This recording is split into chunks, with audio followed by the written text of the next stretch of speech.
Okay. Okay. All good.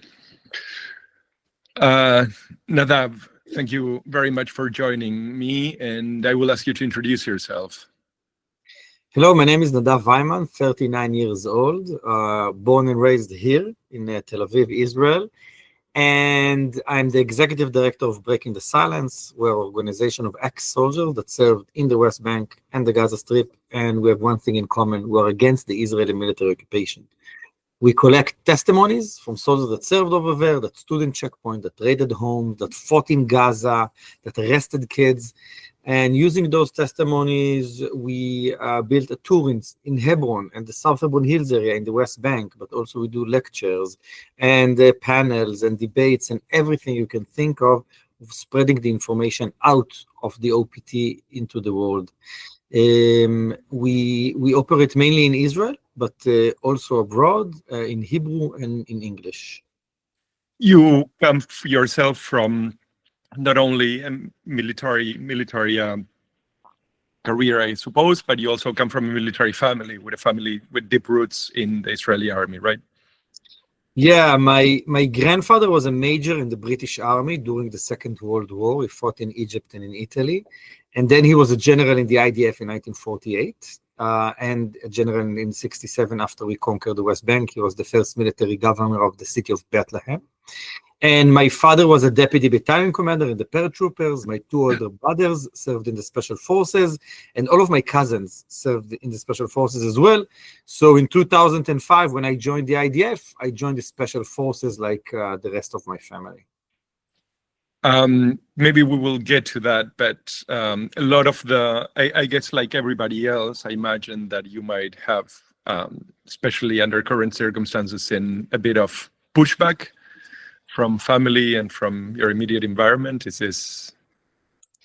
Yeah, I've got to say that I'm doing this for the past 15 years, fighting the Israeli occupation as a part of Breaking the Silence. But after October 7th, after Hamas atrocities on October 7th, killing civilians, abducting civilians, rape, and destruction in the Gaza envelope, a lot of my friends, which are liberal Israelis or social democratic Israelis, told me, we don't have any empathy to Palestinians anymore. Or like, why are you doing what you're doing now? Like, they are our enemies. We have to protect ourselves.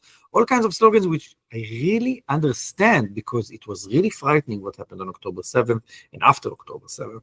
And I understand why it was like a jolt to what they believe in.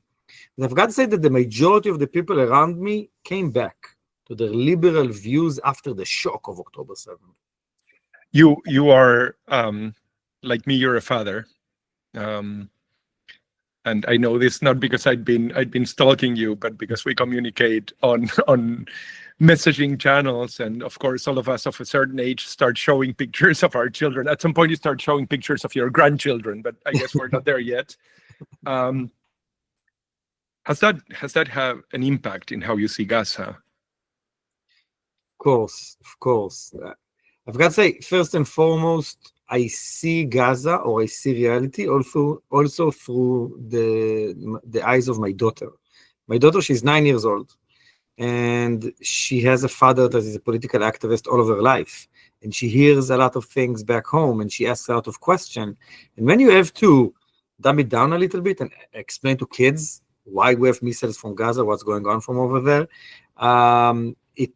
it's very interesting to understand that. But more than that, my daughter teacher called me last year to tell me that in the middle of school, Dror, my daughter, explained to classmates when she was 8 years old that there is a difference between Gaza and the West Bank. There is a reason why they are firing a rocket at us. There is, and she was afraid. And I was like, okay, it's amazing. She can speak about it. Wow. Yeah. I don't want my kids to grow up in an Israel that I grew up in, undemocratic, occupation, militaristic Israel. And I think a part of the path of what I'm become as a political activist was after I became a father, because you understand that education, it's something that you do for years to come. When you're activist, you think about, okay, we have to stop this or that wrongdoing or go to that village. But there's an important thinking about thinking 15, 20 years in the future. I think children really do allow you to do that in a way that is really very forward, right? I mean, I see it in my children, and obviously because I'm also very involved with the question of Palestine, not because I'm an Israeli, but because I'm a Jew, and because some of the things are being done also in my name. I see my children sort of being exposed to this, and there is always the question of not only dumbing it down, which I think you're completely correct about that, but the question that I often ask myself is to how much of it should I expose them? Obviously, if you are in Israel, you are sheltered by a certain amount of censorship, but at the same time, I imagine you're very exposed because the violence is at your doorsteps, kind of thing. Here in Berlin, that's not the case, but obviously there is so much movement around these issues that it's kind of strange to admit finally. After being very reticent to the idea that we do things for the following generations, that I'm really thinking of the children of my Palestinian friends that cry and say, why are we hated? What have we done wrong? And seeing my children who, will grow up to have to understand that this is something that belongs to our human or Western heritage, to our democracies. We allow this kind of thing to happen.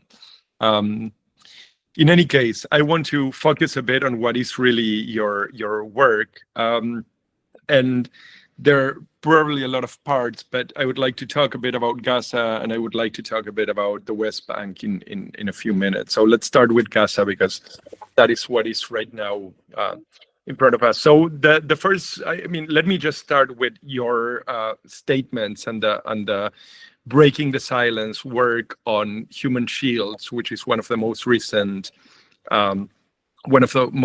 things that you guys have published. So your findings were that, in fact, and the reports of soldiers that have joined you is that, in fact, there was a systematic use of Palestinians as human shields. And I think I saw even in one case you talking about slavery, or I think that was the way you were quoted, but I think you referred to Palestinians being captured and being forced to perform tasks for the Israeli army. So can you talk a bit about that? Yeah. So first of all, one of the first things that happened after October 7th is that the IDF start attacking from the air, drones, fighter jets, helicopters, and artillery. And only on the 27th of October, 20 days after October 7th, the ground invasion started, and then we started demolishing Gaza and taking over refugee camps and entering Gaza, the urban areas. And all of us, I fought in Gaza in 2008 and again in 2012 as a reservist. All of us believed that when the IDF will start entering neighborhoods and sweep tunnels and all of that, there will be a high rate of casualties. And that was stopped by the IDF with two main things. First of all, excessive firepower. Every house that soldier got into it was attacked by a tank shell or a shoulder rocket, or from the air, right? And tanks driving over there and seeing, and the IDF sees the entire urban surrounding as an open battlefield, like it's the desert of Sinai, to fight over there with soldiers. The other thing that started emerging in December 2023, immediately after we started the ground invasion, basically, is that soldiers came to us and told us that they were commanded by their officers to use Palestinians that they captured in the humanitarian corridors and put them on the IDF uniform, maybe sometimes a GoPro camera on a helmet or a GoPro camera on a chest, or even an iPhone being sent with them into the tunnel with a video conversation to the soldiers above, and they will sweep the tunnels. Now, when the first soldier told us that, it sounds horrible and weird, but I thought it's an isolated event. It's not something that the IDF does, right? And then another soldier. So your point is that it could not be really believed to be policy of the IDF, right? So this was just rogue. No. Every soldier that grew up in the IDF when I grew up my age knows about the neighbor protocol. When I was a soldier, so if you want to do a very dangerous arrest of a Palestinian man in the West Bank, you will grab his next door neighbor and you tell the neighbor, you knock on the door, you open the door, you get inside the house, and a lot of times those neighbors were shot to death. Okay, that was basically using them as a human shield. And that was stopped by the Supreme Court in Israel. And when I was a soldier, it was only started to be illegal, but then they told us, okay, listen, we're going to give it another name, but it's the exact same protocol. But we all knew it's super illegal, and we did it once in my army service.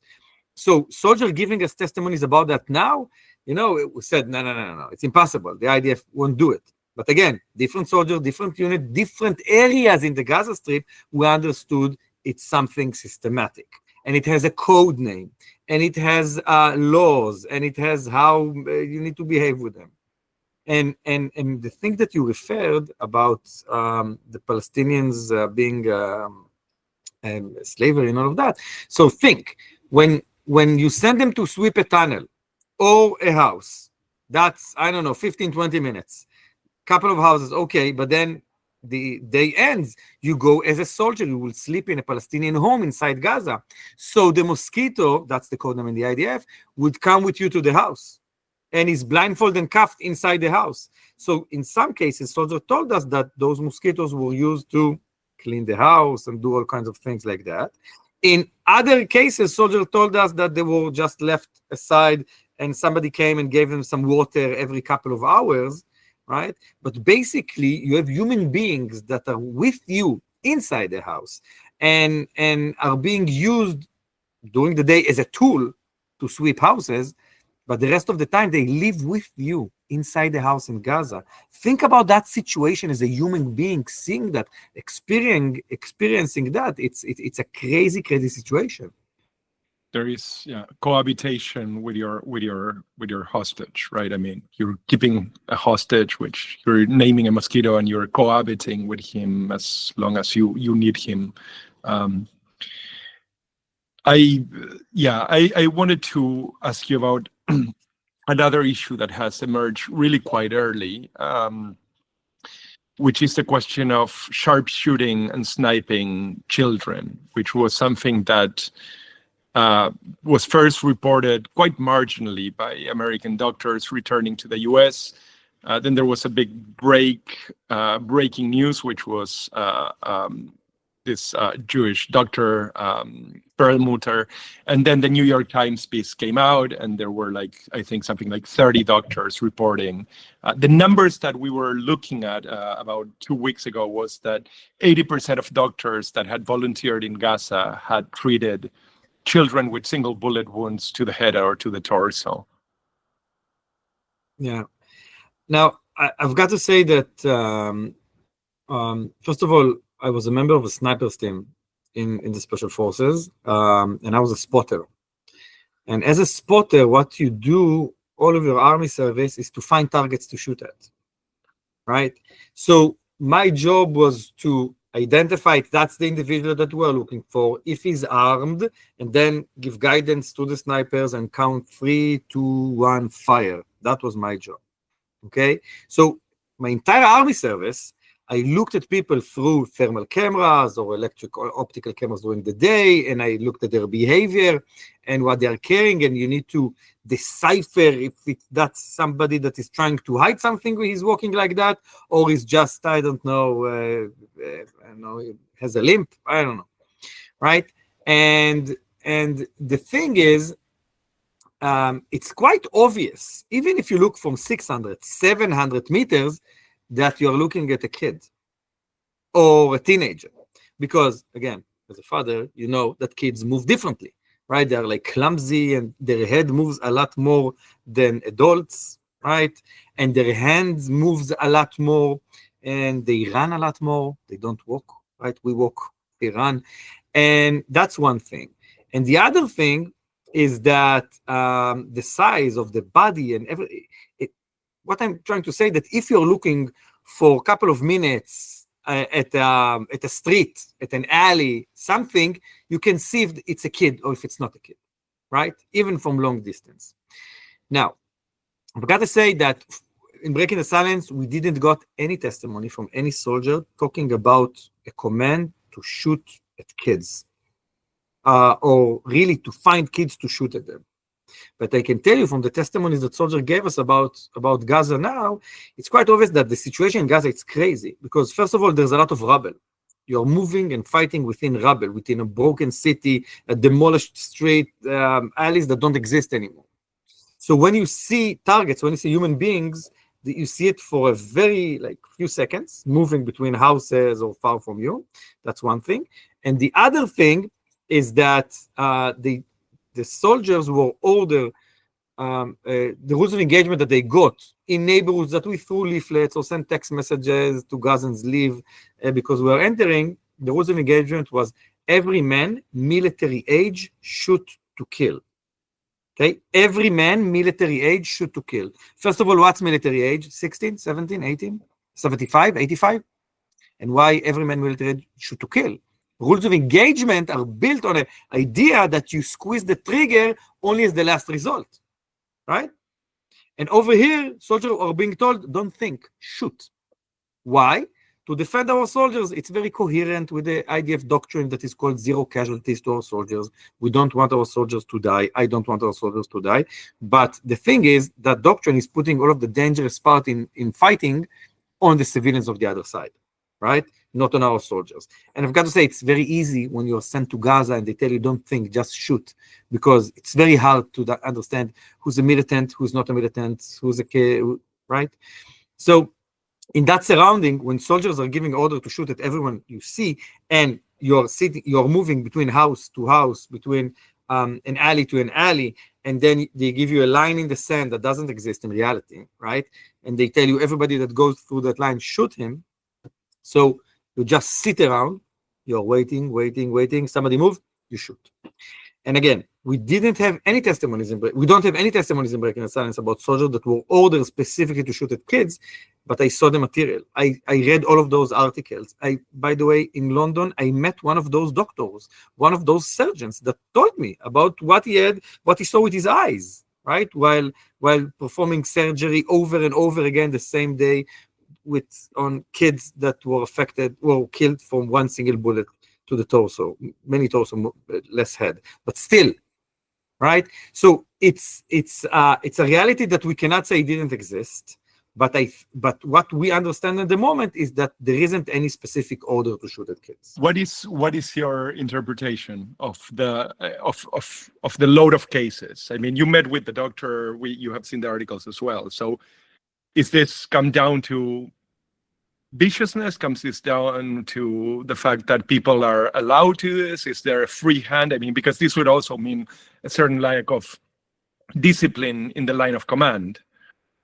I mean, this is clearly, as you point out, clearly not military age men, which we can get to in a second. But I mean, this is clearly not the case. So how do you explain it? Yeah. So I think there's a couple of things. First of all, October 7th, Hamas atrocities, the IDF lose a lot of the brakes and how we're fighting in Gaza, because you have to understand the doctrines, the methods are very, very similar to the war in Gaza in 2014. But now everything is on steroids. But there's another thing, which is very important, a process of dehumanization of Palestinians in Israel for a lot of years. And pointed out, I mean, among others, by Rivlin a couple of years ago. Yes, but also members of our government or members of the war cabinet saying there isn't any innocent in Gaza, right? There's 2 million terrorists over there. Now, West Bank and Gaza are very different because West Bank Israelis, maybe they will travel to meet their family in a settlement, or maybe they served over there, or they would see an article in one of the channels in Israel. Gaza? It's behind an iron curtain. Israelis don't know how a street in Gaza looks like. And in Gaza, it's 2 million terrorists, fundamental Islamists, and that's it, right? And again, I will come back. So this is the mental picture of the Gazans in the Israeli mind. Exactly. And again, October 7th and Hamas atrocities, and the fact that it was all videoed and Israelis saw it drove everyone crazy over it. And I understand, I lost friends on October 7th as well. Right? But then you connect that with the rules of engagement in the IDF and the fact that the IDF has changed in the last 20 years. It's a lot more religious army, a lot more settler-led and settler-oriented army, right? We have a lot more settler officers in the IDF. And in the reserve army, we have a majority of soldiers that come from the religious right wing or from the settler movement.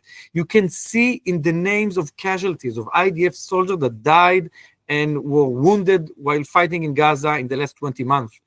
There is an unproportional amount of settlers over there.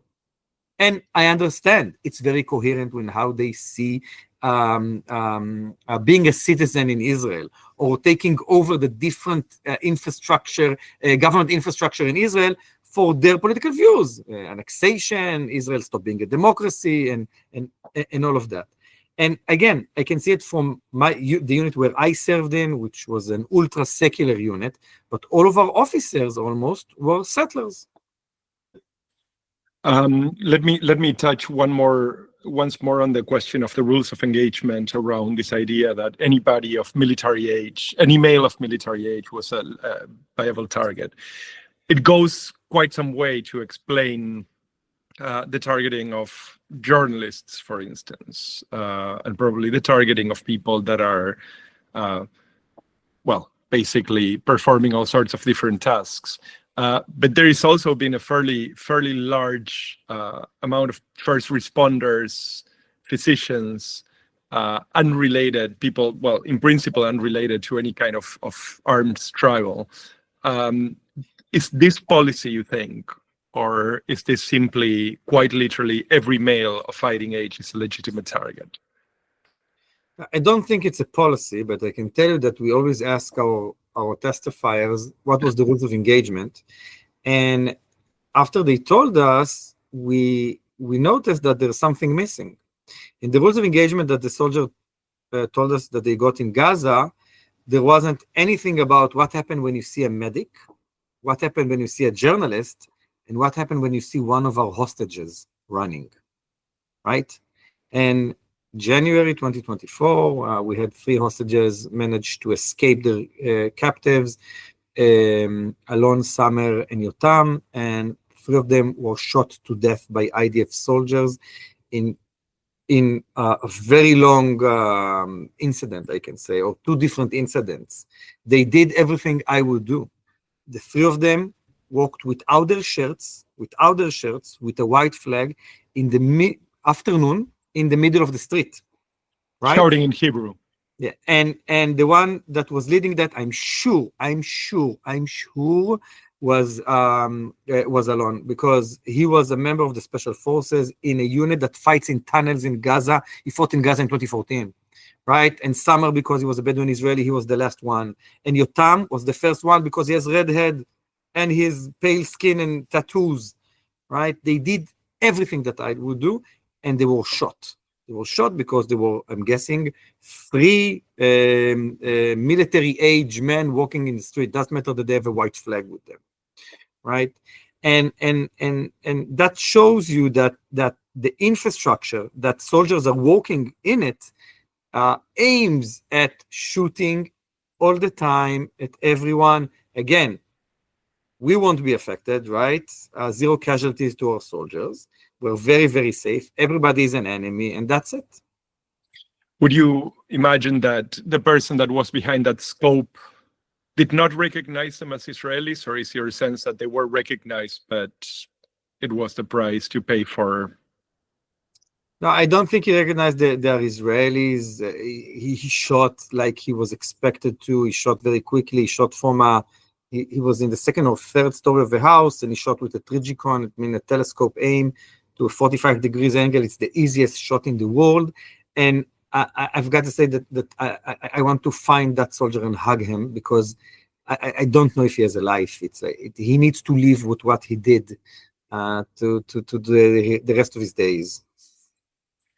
One last question about Gaza before I ask you about the West Bank.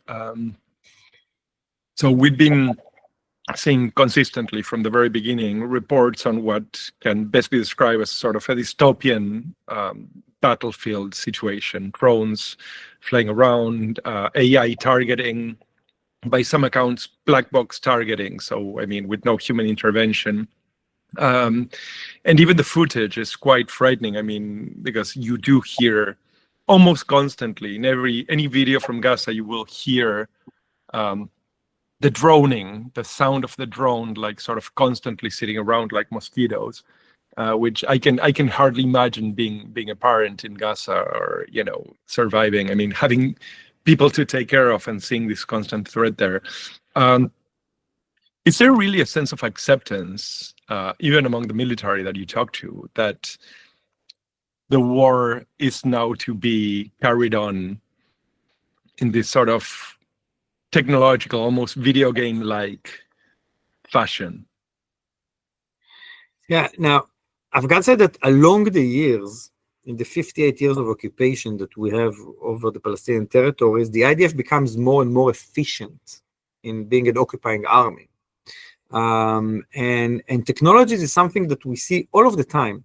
It used to be more lethal bullets, then less lethal rubber-coated bullets or tear gas or something that we call scream. It's a burst of sound that you have nausea and almost you faint and all kinds of things like that. And then in the last couple of years, we start seeing technologies in checkpoints in the West Bank and facial recognition systems and all of that, but also targeting in the IDF, lavender system that generates, according to the IDF, sometimes thousands of new targets each day. And then again, according to the IDF, there are a human soldier that will check the target. And that's, the only reason there is so many casualties, Palestinian casualties in Gaza in the last 20 months, and it looks right now, it's because you have AI software that can generate so many targets. We in Breaking the Silence, we did an extensive research about the target bank a couple of years ago. And we realized that there's a couple of things. First of all, there is a huge problem in the target bank about what you and me won't consider the military target for the IDF. For instance? Yeah, in the IDF, every house that has ammunition in it is an ammo depot. But we know that Hamas is moving ammunition all of the time. But after ammunition was moved from a house, the house would continue to remain an ammo depot, right? For almost forever. And there isn't any difference between 15 grenades to 15 missiles. I think there is a huge difference, right? We also know that military target is considered even Hamas government offices, police, interior office, all of that. I don't think it's a military target. We also believe that a legitimate military target is a house of Hamas operatives, right? Their house. And if it's a 4-story house with 16 apartments in it, so all of them, it's a legitimate military target. Now, in my house in Tel Aviv, our neighbors are officers that are serving here in the Kiryat in Tel Aviv behind me. It means that my entire house is a legitimate military target, right? And a lot of times when we shoot at those targets, it's not from drones and fighter jets, all of that. It's from artillery. Artillery, every artillery shell, 155 millimeters, when it drops down and explodes, has a 50-meter killing radius and 150-meter badly injury radius, right? It's a statistical weapon. So you don't shoot one, you shoot couple because it will annihilate an area. And every hit in a 500-meter radius is considered a precise hit. Because when you're firing at a bunker in the Golan Heights in 1973, it's okay. But when you fire at the apartment number 32 in the 4th story of, I don't know, this or that street, it will annihilate the entire area, right? So all of that is considered legitimate military target, and I can go on and on. But we also discovered that there is a problem with validation.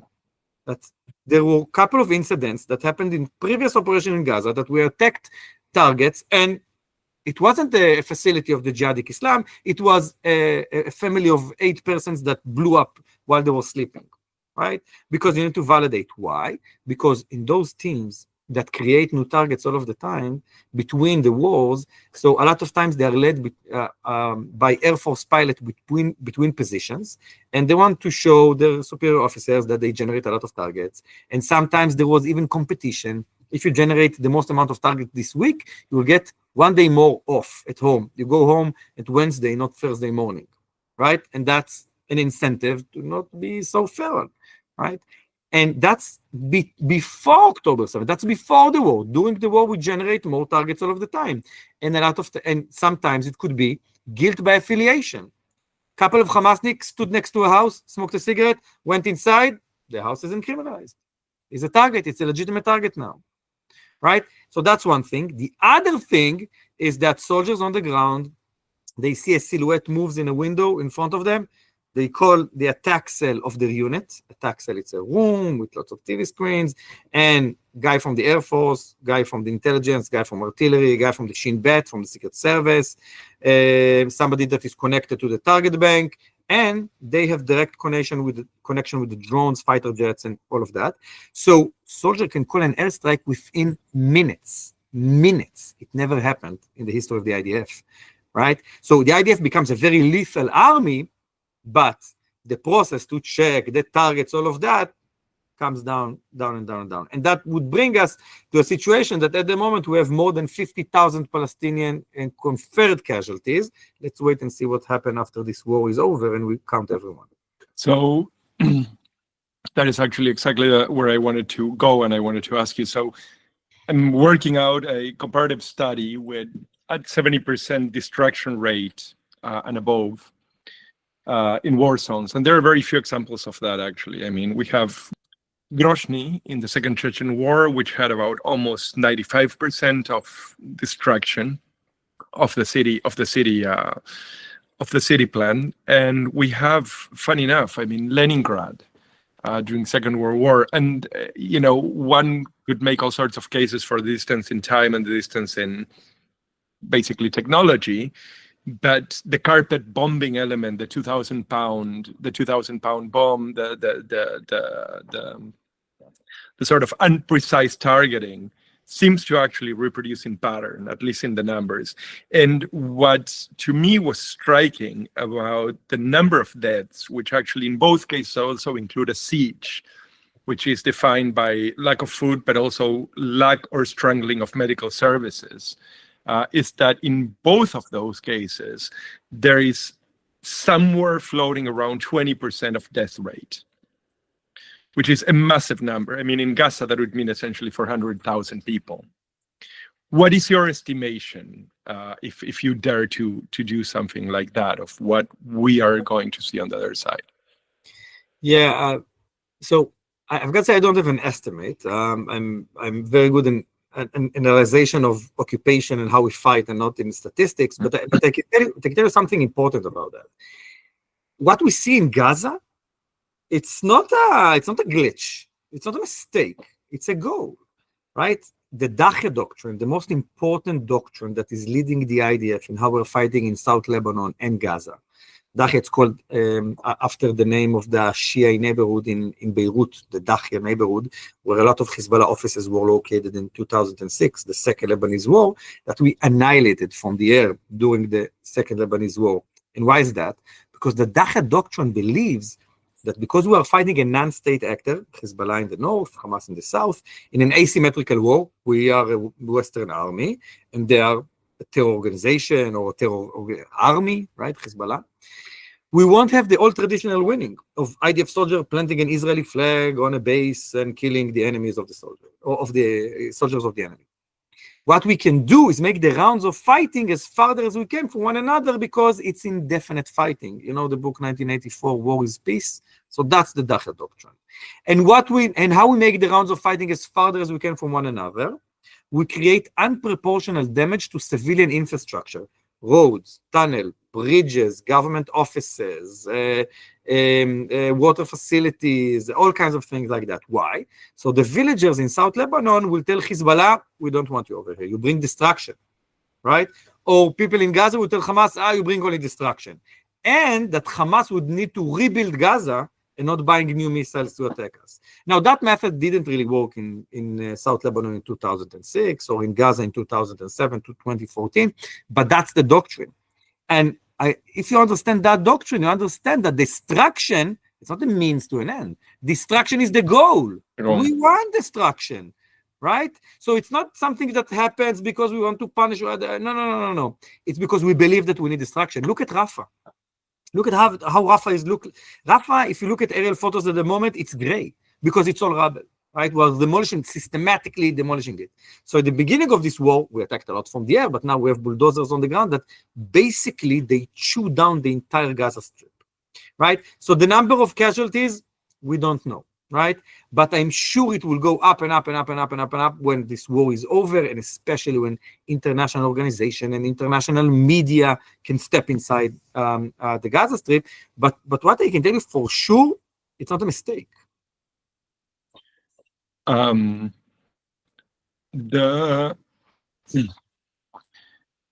fact seems to be that much in the way that, in 82, Israel managed to push Fatah out of Lebanon, only to create Hezbollah, which in some sense I think one can say, I mean, it's another symptom of the same kind, of the same problem. I wonder if your sense, or what your sense is of I guess I said response for you, I'm sorry, but I do see the Gaza war as one of the best recruitment processes or recruitment mechanisms that Hamas has ever had, even if Hamas doesn't exist at the end of this, even if it's another group of people with another name. There are a lot of people that, I mean, as a father, I would say, you do that to my children, and not only I would want to kill, but probably I would want to die. I wonder if this is actually an element that you think is calculated, is game, is modeled when the Israelis go in and destroy entire swaths of land, killed entire buildings of people related or mildly related or completely unrelated to Hamas. Yeah, first of all, you're right. Vacuum doesn't exist, right? We have somebody that will enter and try to control and try to fight and all of that. And yes, the resistance to our occupation is an idea, and you cannot kill an idea. Now, I think that our government should give us solutions that are not more missiles and more casualties and more distractions. Two-state, one-state, federation, confederation, there are so many, right? The Arab Initiative, right, or the Saudi Initiative of the Arab League, for example, the Geneva Initiative over in Israel. There is so many, right? But our government gives us only more and more death and destruction. So I don't think there is a thought behind it if you're creating the new generation of terrorists and all of that.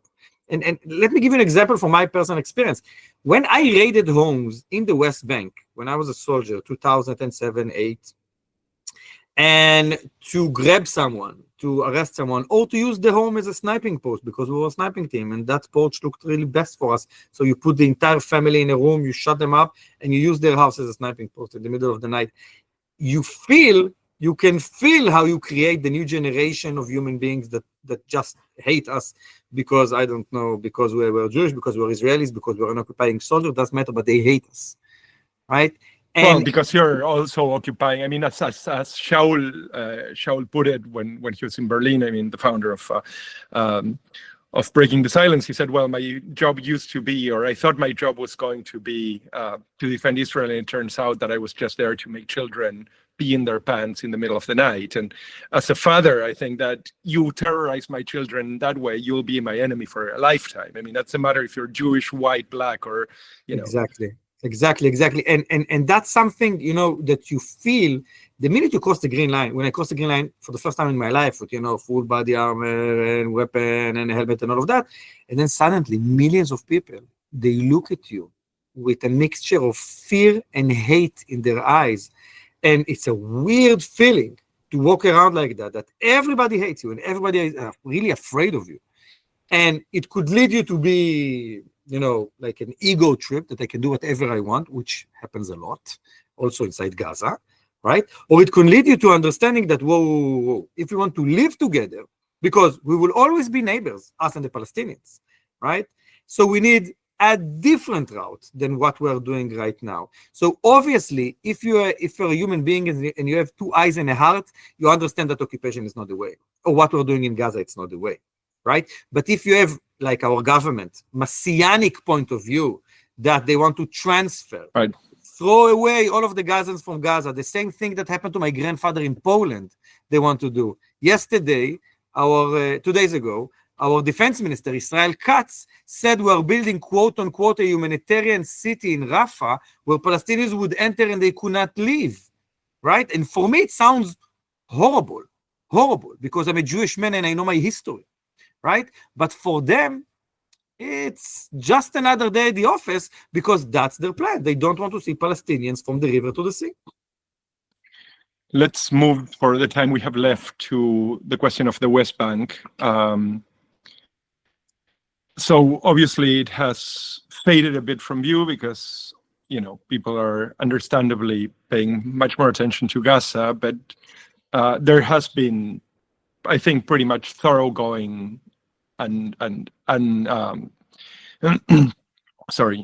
uninterrupted pogroms, burnings, arson, several cases of people killed. I think since the numbers are since the 7th of October of 2023, 1,000 Palestinians had been killed in the West Bank. And curiously enough, very few seem to remember that 2023 was itself one of the deadliest years in 25 years for Palestinians in the West Bank, including 35 children that got killed. I mean, now the number seems really just irrisory.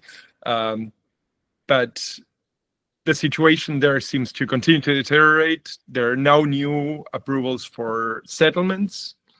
But what you also have, and this to me has become one of the most heartbreaking and curious aspects of it, is that it is complete impunity.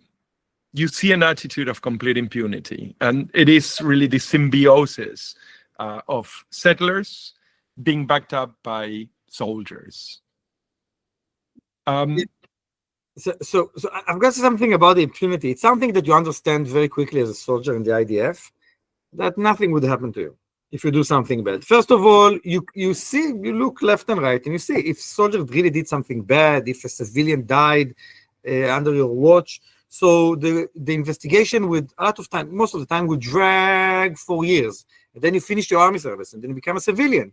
So it's a new investigation, right? In the civilian authorities in Israel. But the army didn't collect forensic evidence.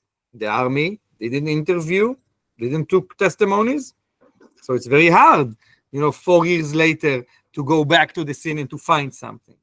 And there's something that we call the spirit of the commander, Roch HaMefaked in Hebrew, which means that your officer will tell you something in the briefing, that's the rules of engagement, and then in the operation, in Nablus or Kabatia or Jenin, he does things very differently. And you say, okay, you say something out loud, but you can do whatever you want over there, right? So impunity, it's something that you live with, right? And again, I'm going back to a very important process in Israel, dehumanization of Palestinians. Because Palestinians are the other, are bad, they live behind the mountains, they are in, they are not human like me and you and all of that. So, okay, you shot one of them.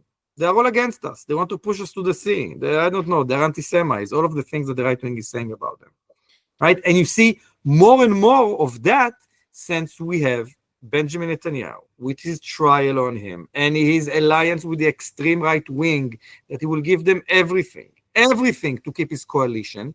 And one of the things is key position in the government. Smotrich, which is our finance minister, and a minister inside the defense ministry in charge of the civil administration of Palestinian land, and Itamar Ben-Gvir, our home defense minister that is in charge of the police that is operating in the West Bank, and the border police is underneath him. So both of them are extreme right-wing Kahanists that believes that basically they're against democracy, basically, right? And they believe that there's the Jewish people and we're above everybody else. And that's it. They believe in Jewish supremacy. So when they are the key speakers of our government, they're leading basically soldiers and officers in the West Bank. So the entire situation or the entire infrastructure around you as a soldier is the infrastructure of impunity. There is also the fact that in the Jewish national law, I mean, the last element that was brought into the fundamental body of laws, which has constitutional status, even if it's not a constitution. I think it's Article 7, although I probably shouldn't be quoted on that, but it's actually the expansion of settlements as a reason of state for the Israeli government and for the Israeli state. So obviously, I mean, we have here something that is very curious for a democracy in any case, which, that's a debate that we don't need to have right now, but it's the idea that it is baked into the political and legal machine, essentially the ethnic cleansing of Gaza and the West Bank. Yeah, in the last election, the Likud party, so the platform of the Likud party stated very clearly annexation, and the fact that only Jews will have a right for self-determination between the river and the sea, because we control between the river and the sea. Now, I thought a democracy means that everybody has the same rights, right? But our government doesn't believe like that, and that's why I think that it's not a democratic government that we have at the moment. But I've got to say something about this crazy right-wing government. They didn't start it. When the occupation started in June 1967, it was a Labour Party government, real social democrats, right? But they believed, we had government members back then, they believed in the idea of Greater Israel. Greater Israel, it's biblical Israel. It's Jordan, Lebanon, Syria, parts of Egypt, and parts of Iraq, okay? Biblical Israel. Because it was after the euphoric victory of the 6-day war, they lost it a little bit, right? And the first settlements that were built by Labour Party. And the first settlers were kibbutzniks that believed in socialist shared life on stolen private Palestinian land, right? Only after that, when they couldn't fill all of the settlements with people because they ran out of people, they reached out to the Messianic movement. That was a tiny movement in the end of the 60s, beginning of the 70s. Only in 1974, when they started Gush Emunim, the organization, then they start build settlements and bring more and more people and got more and more budget. And now they control Israel. It's not Israel controlling the Messianic movement, the Messianic movement controlling Israel. So the process, actually, it's a process that came from social democrats, right? And still, by the way, in the Jordan Valley, we have settlements that vote center left, and they're settlers, right? So I know I speak a lot of the extreme right wing. I speak a lot of Benjamin Netanyahu right wing, crazy right wing government. But the fact is that Israeli governments from right and left build the settlements and build this infrastructure of impunity to soldier, among other things, for the past 58 years. I promise just two questions left that I still want to touch on.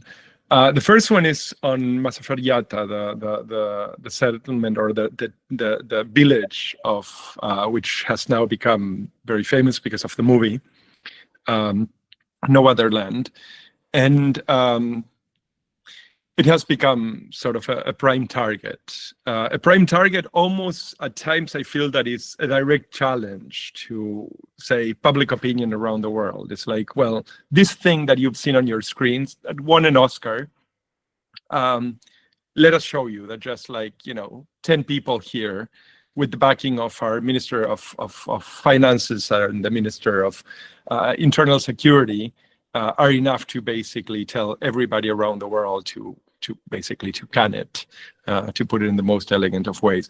So it seems to me like a replay on the question of impunity. It's basically we set the law and we do whatever we want. What I wonder is what that means. I mean, this model of complete lack of interest in not only public opinion, but essentially the legality of the settlements and the question of, pressure, if there is any ever from let's say Canada, European countries, maybe eventually some American government. Do you think that would have any effect at all in stopping this thing in the West Bank? So first of all, you're right. The South Lebanon Hills, or Masaferata, it's an area that we have extreme settler violence for a lot of years, and we have settlements, but also unauthorized outposts. But I can say it's the same mechanism in the entire sea territories, which are 60% of the West Bank, where, first of all, in the West Bank, we have two separate law systems. We have the Israeli criminal law system for Israelis, and we have the military law system for Palestinians. And it's, human beings with two eyes, two nostrils, two ears, two hands, on the same piece of land, two different sets of laws according to your nationality. Okay? And under the Israeli law, it's very easy to escape trial, and you can be violent as much as you want, and the law won't be enforced on you, and soldiers are being told that they cannot enforce the law on settlers, right? So that creates a mechanism of impunity to settler violence, what we in Breaking the Silence call settler terror, because it is terror. And so that's one thing. But the other thing is that, in Israel, people are calling those settlers on the hilltop youth. Now, I don't know, when I was a teenager in Israel, or even in my 20s, I couldn't put a couple of trailers on a hill somewhere, pave asphalt, and dug, 2 or 3 kilometers of power lines, water lines, sewage, built a synagogue over there, built a kindergarten that is funded by the state of Israel, and have 20, 30 soldiers guarding my every step. Perhaps we were just not very talented teenagers, you and I. Clearly, these people are...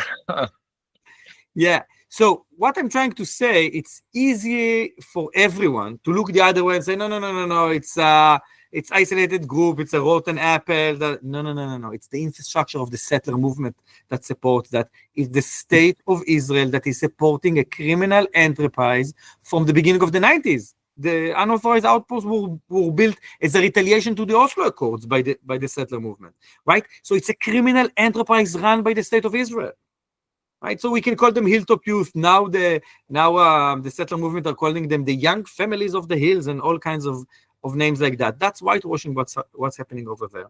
So it's a government process. Now you asked about what the international community did or can do, and how the Israeli public saw that. So I can tell you that after this war started, after October 7th, Biden, the former president of the US, said something that I never thought I would hear in my life. He said Israelis and sanctions in the same sentence, right? And the Americans started, and then after that, European countries joined in sanctioning violent settlers. And the first settlers that got sanctions on their head are settlers from Asaf Ariata. And there's a reason. They are very violent, they are very outspoken, they weren't afraid, and all of that. And you know what happened immediately after the sanctions? Now, I don't think those settlers were really affected from the sanctions. They didn't want a visa to the US or open a dollar account in the bank. That was the problem. But it flagged my political camp, our politician, what they need to do, what they need to speak about. Immediately after sanctions started, the Yediot Ahronot, the most read newspaper in Israel, start to call it settler terror. Politicians from center left in Israel start calling them settler terror, saying it is bad. Breaking the Silence, we do 500 educational events a year. Right? We do lectures all of the time. But speaking about settler violence, for Israelis, it's something very hard. It's very hard because people tell us, it doesn't exist, it's a lie, all of that.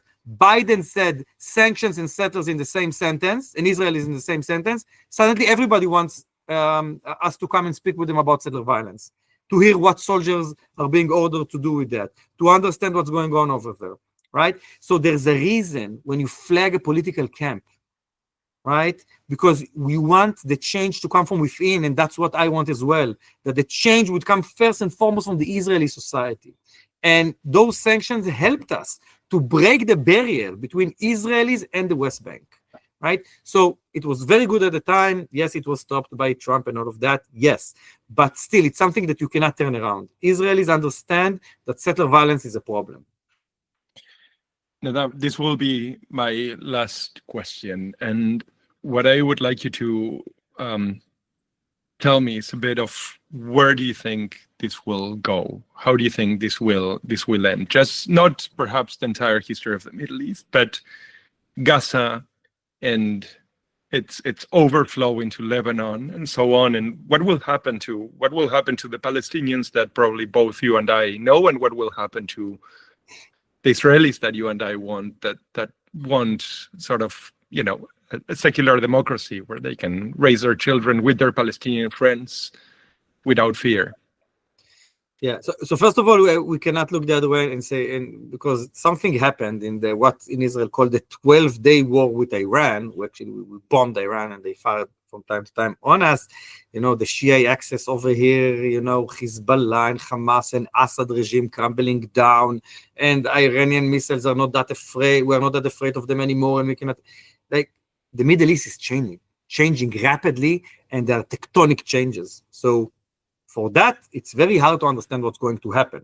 But I can say in our situation, it's very clear that our government is fighting a political war to preserve their power and their coalition.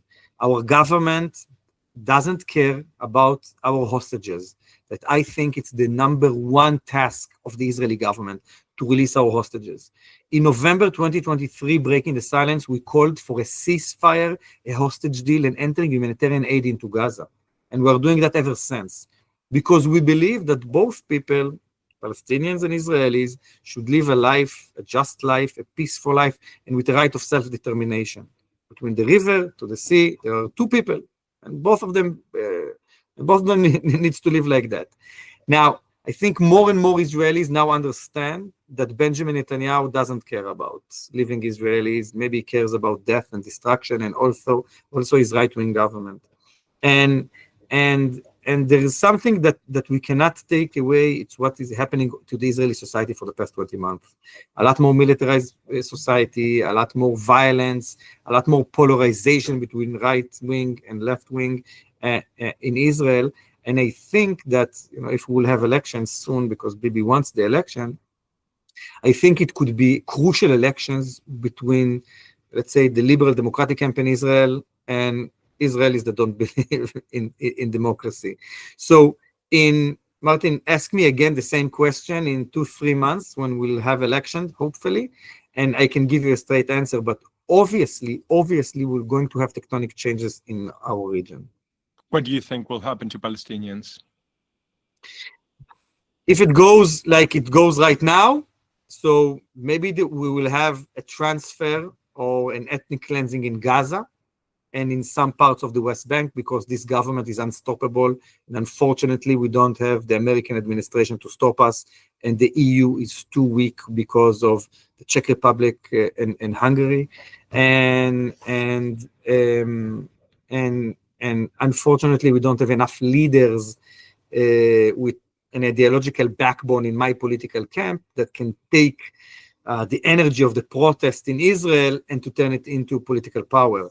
So if we continue the same things that happening these days, we're looking at a tragic, not ending, but a tragic event that is going to happen between the West Bank and Gaza. Nadav, I really thank you. I admire not only your work, but really your guts, your courage. I mean, it's easy to shout at the clouds in Berlin, but you are kind of working in the belly of the beast. So it's you really have my admiration. Anytime you want to, or you have the time for me, I'll be delighted to talk to you. Great. Thank you very much, Martin.